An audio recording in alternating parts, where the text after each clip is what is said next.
Hey, hey, hey, you guys. Great morning, great morning, great morning. So good to see you guys this morning. Hey, Facebook. What's up, Periscope? Periscope in the building. Hey, YouTube. Listen, I'm super excited that you guys are here, but I need your help. Can you drop a line and let me know who's here and where you're tuning in from? Let me know who's here and where you are tuning in from. Where you at? Where you at? Where you at? Where you at, home girl? Where you at, home boy? Where you at? Y'all listen, I'm a little turned up this morning. Listen, it's been a great morning. So I'm super excited because I get to come on and talk to you guys this morning. Now, first of all, let me tell you why I'm excited. I'm excited because I'm determined I'm getting ready to be on time. I'm gonna be on time, girl. Listen to my workout. Now I know y'all are looking at the time saying, Dr. B, you're not gonna be on time because you work out at 7:30. Today I'm working out at 8. So listen, I got it. I got it. I got it. So I was like, okay, I'm gonna be on time. I'm gonna be there. It's not gonna be no issues. We're gonna be good. And I thought about how we define ourselves. Hey, Ophelia, how are you? High Point, North Carolina. North Carolina, throw your hands up. Hey, hey, hey, hey. You know, I love North Carolina. I used to live in Greensboro for a minute. So I have a special affinity for that Tri-Point area, right? Um, Tri-City, Tri-Point. Y'all know what I'm talking about. Tri-City? I don't know. Whatever it is, y'all know what I'm talking about. So listen, I wanted to come on and talk to you guys about knowing who you are, and why it's so important to know who you are so that other people don't define you. See, this is the reality. If you don't know who you are, you'll believe whatever other people tell you. If you don't know who you are, you'll believe whatever other people tell you. If people tell you you're this or you're that, then you'll begin to believe that. You'll take it on as a truth. See, what happens is a lot of times when people make you are statements and I am statements, listen, it creates something, right?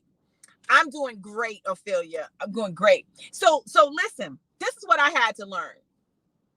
I had to learn that in order for me to learn who I was, to really know who I was, I first had to learn who I was. And I had to identify where I was going to find that out. Like, where do I go for that, right? Like, where do I go to find out who I am? And so I did a number of things, but I started in one place in particular. And I want to encourage you to do the same, right? Because it gives you foundation. I started with the word of God. Who does God say I am? Forget these people. They don't know me. They didn't make me. But God did make me. And so because he made me, he knew me before the foundations of the world. So I said, God, who am I? Who did you make me to be? And I began to look through the word of God at the promises of God, at what he declared about me and you, right? And I said, wow, God, like for real, that's me. I began to look at what Jesus said, as he was preparing to exit. And when he said things like, and greater works than these shall you do. I was like, what? For real, Jesus? And so I began to look at the word of God to determine my identity, the foundation, the core of my identity. Everything else, those are tweaks, those are quirks, those are things that are important. But the most important thing is, who am I at the core of my being? Am I bad or evil or whatever? And I'm not, right? And so God didn't make anything that was bad, right? Now, people and things can, do things that are bad, but God didn't make us bad, right? So I was looking at it and I said, okay, God, I'm pretty dope. Like, you made me to be amazing. You made me to be a winner. You made me to be the head and not the tail, above only and not beneath, the lender and not the borrower. You made me that way. That's in my DNA, my genetic makeup, right? It's such that it is in alignment with God himself. And so I said, well, hold on. Why am I believing the lies that people are saying? Listen, not only people, but the lies I tell myself. I think one of the greatest places of damage we have are the lies that we tell ourselves. We lie to ourselves. We lie to ourselves about who we are. And I need you to understand that, you got to know who you are, and you need to have a solid foundation for that. And the best foundation that you can have is the word of God. Why? Because it is his truth concerning us. And he doesn't have an ulterior motive. People often have ulterior motives when they're telling us who we are and things like that. God doesn't. So he wants us to win. He wants us to win. He wants us to be our very best. Like, that's what he wants. So check this out now. Let me ask, can y'all hear me good? Well, can y'all hear me well? Let me use proper English. Can y'all hear me well? Because I just realized that I wasn't connected to the sound system in the car. Can y'all hear me? Let me know if y'all can hear me well. Either way, I think I'm going to go ahead and put my headset in. So hopefully that'll help. Okay. Y'all let me know. Let me know, can y'all hear me? Yo, let me know if y'all can hear me. Can y'all hear me clearly? Can y'all hear me clearly?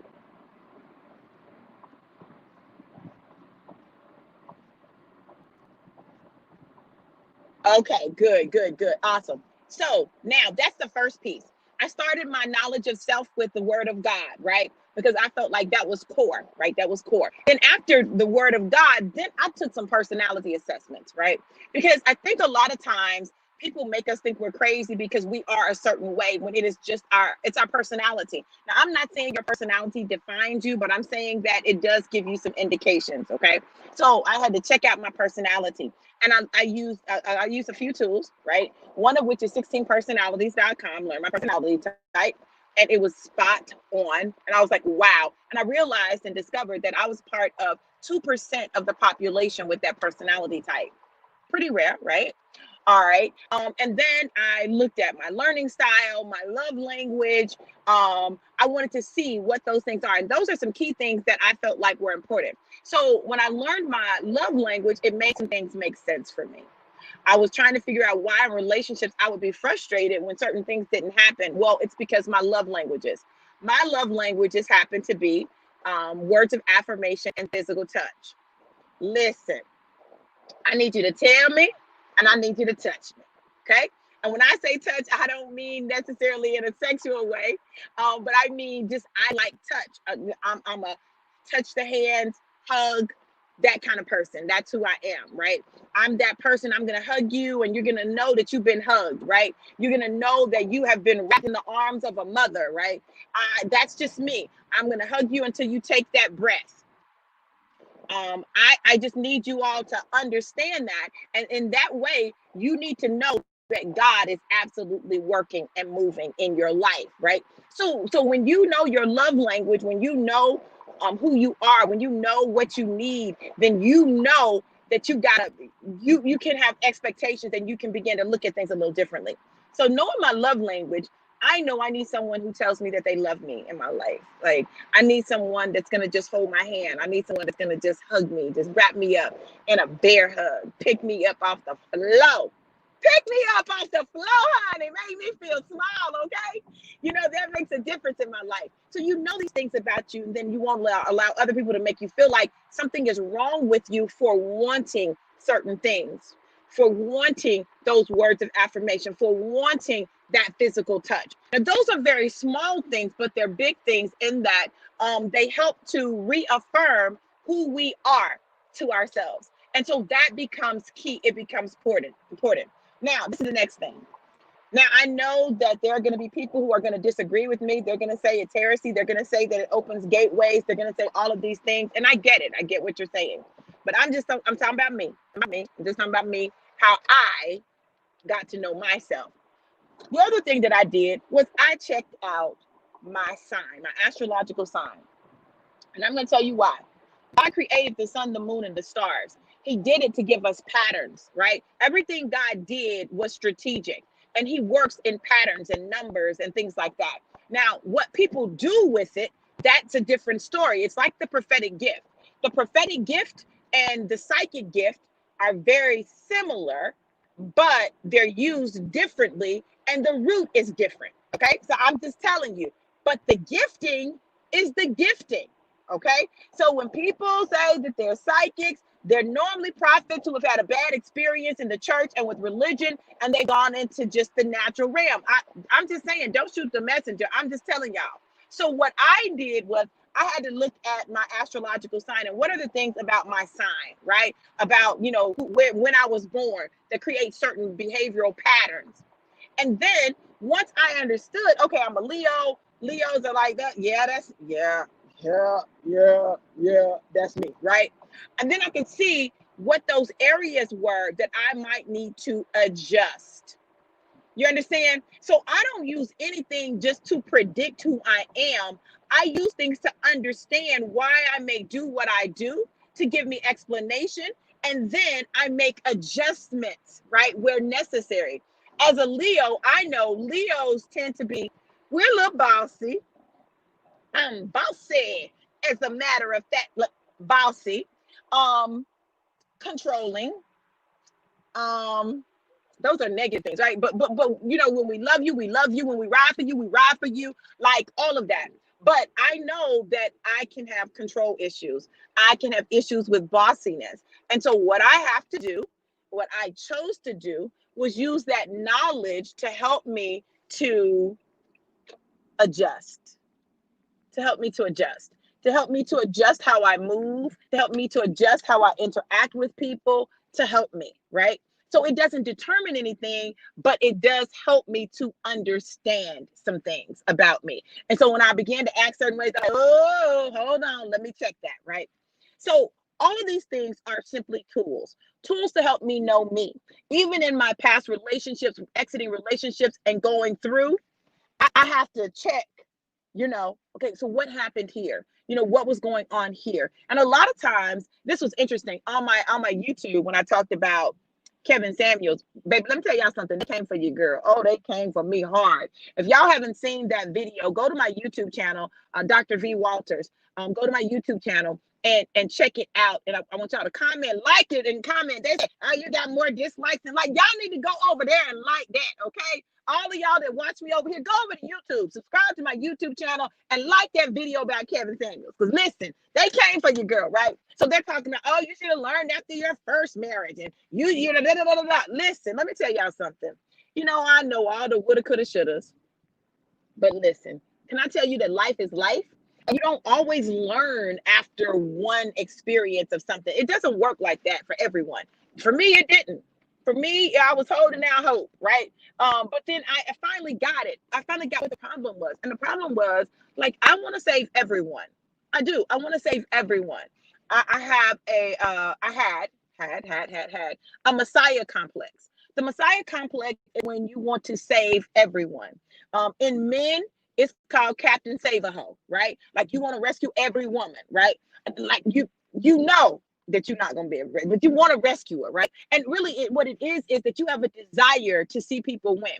Normally people who operate with this quote unquote Messiah complex, what happens for them is they have a personality type that is one that is very giving, it's loving, and it wants to help people. They see people's potential. So they fall in love with people's potential, and they don't always deal with the actuality or the reality of who the people are and the fact that they may never achieve that potential. So I had to learn all that. But y'all, listen, this is what I know that I know that I know.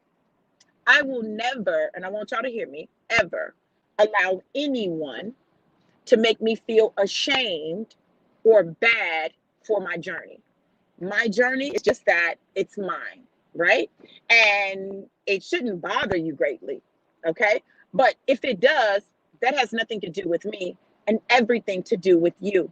You all, what we will do is we will allow the things in our life that have not been perfect, the mistakes, the areas where it took us longer, or maybe we didn't get it, or maybe something happened, and we will allow people to use that and hold it over our heads and cause us to feel some type of way. We feel some type of way. We feel shame. We feel this and we feel that. Listen, hi, my name is Dr. Veronica Walters.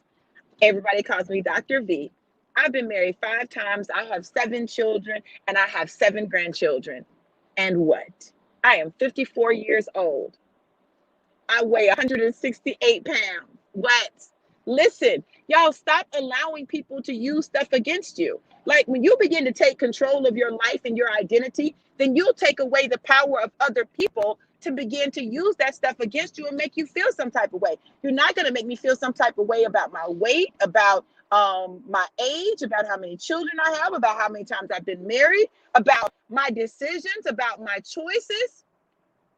Nothing. You're not. You're not. And you're not because I refuse. I'm just talking about me. And if you will catch this lesson, I promise you it will help you. I refuse to be in a place where other people's opinions of me dictates my view of myself. No, my view of myself is determined by what my daddy says about me. My daddy says that I am fearfully and wonderfully made. My daddy said that I am the apple of his eye. My daddy said. That's what my daddy said. And whatever anybody else says cannot top what my daddy said. So listen, know who you are. Because when you know who you are, other people can't tell you who you are.